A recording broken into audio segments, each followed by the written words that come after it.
Parehong nabigo ang dalawang magkaibang grupo na maghahain sana ng impeachment complaint laban kay Pangulong Bongbong Marcos ngayong araw. Tinangkang isampa ang ikalawa at ikatlong impeachment case laban kay Marcos sa tanggapan ni House Secretary General Cheloy Garafil. Isa sa umaga na pinangunahan ng progressive sectors at isa sa hapon na kinabibilangan ng mga dating kongresista at opisyal ng gobyerno. Hindi tinanggap ng Office of the Secretary General ang mga reklamo dahil hindi raw authorized ang mga naiwang opisyal.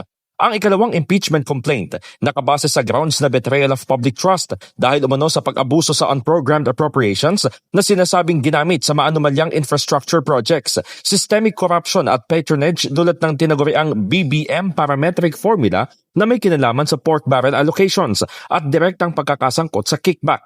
Inendorso na Makabayan Bloc ang impeachment case na inihain ng mga manggagawa, magsasaka, urban poor, teachers at iba pang sektor. Para sa grupo, hindi katanggap-tanggap na tinanggihan ang kanilang reklamo gayong hindi naman kailangan ng physical presence. Sabi namin, under the rules, ang complaint ay dapat pinafile sa Office of the Secretary General at hindi nagre-require ng presence ng Secretary General mismo para ito ay simpleng in a ministerial manner tanggapin ng kanyang opisina. At yun na nga, ayaw nilang tanggapin. So ang ginawa ko namin ay nag-iwan kami ng kopya. Ni hindi binanggit sa konstitusyon yung word na Secretary General. Ang House lang ang naglagay ng Secretary General, sinunod naman namin. Ang nakalagay doon, Office of the Secretary General. So sinunod pa rin namin yun. Sa ilalim ng Rules of Court, pag hindi physically present, yung subject ng isang papel like as court process, in this case, impeachment complaint, ang substituted service ay iwanan mo sa residence o sa office ng subject. Tila sinadya raw na wala si Garafil lalo't may nauna ng impeachment complaint laban kay Marcos na mahina umano ang ebidensya. Ngayon, kung talagang marami pa silang gagawin, no, para i-block ito, ay talagang mabubulgar. Kung ano talaga ang intensyon nila. At ang intensyon nila ay mag-proceed lang doon sa weak impeachment complaint. Samantala, isang maletang puno raw ng ebidensya ang bitbit ng grupo ni na dating Congressman Mike Defensor, Manuelito Luna, Jacinto Paras at Ferdinand Topacio. Gaya ng nauna, bigo rin sila na maisampa ang impeachment complaint na ang grounds ay betrayal of public trust, culpable violation of the Constitution, graft and corruption at other high crimes.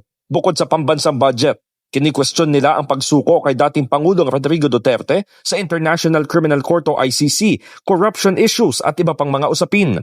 Sabi ni Defensor, nilabag ng Office of the SecGen ang saligang batas at mistulang inagawan ng authority ang Kongreso. The refusal of the Office of the Secretary General of the House of Representatives to accept the impeachment complaint is a clear violation of both the rules of the House and the 1987 Philippine Constitution.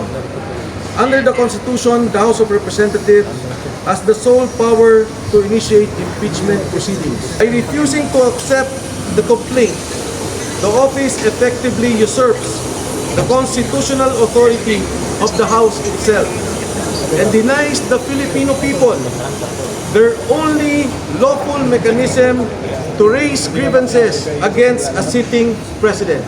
Sa isang statement, kinumpirma na magtutungo si Garafil sa Taiwan upang tanggapin ang Order of Brilliant Star with Grand Cordon bilang pagkilala sa kanya na nagsilbing chairperson at resident representative ng Manila Economic and Cultural Office o MECO. Idaraos ang seremonya bukas, January 23, sa Grand Hall ng Ministry of Foreign Affairs sa Taipei.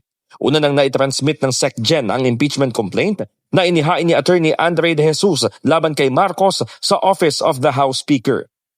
In the heart of changing lives, ako si Brigada Haji Caaminio ng 105.1 Brigada News FM Manila, The Music and News Authority.